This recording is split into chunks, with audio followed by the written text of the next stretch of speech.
a história de tu ir pro Arsenal depois da Copa, né? Ah, tem. Depois da Copa. É. E tu não vai, mano. Ah, então, tem vários... O pessoal fala que eu não passei no teste, as coisas. Eu não Então. fui, na verdade... É que às vezes eu falo desse assunto, fica parecendo que eu jogo na cara do torcedor do Palmeiras, que vocês me devem, porque eu fiquei aqui... Fala a verdade, eu sei a Pelo história contrário, toda. isso aí é... Eu não quis ir, É um dos Palmeiras. motivos que você é ídolo do Eu Palmeiras. lembro que você Palmeiras. abriu pros caras que estavam com problema no teu braço e eles falaram: não, a gente. Você vem assim mesmo. É, você isso pra não quis ir." ficar, sabe? Sim. Pra não ficar lá. Não queria ficar. queria. Não queria ficar, porque eu achei assim, tipo...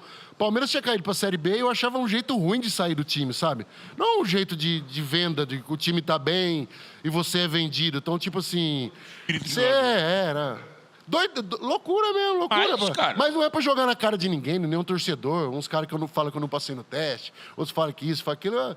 Também não faz diferença nenhuma. Agora, tipo... Foi uma decisão que eu tomei e tá bom. Foi... Não, a decisão eu do achei o cacete, certo, Marco. tipo, na época.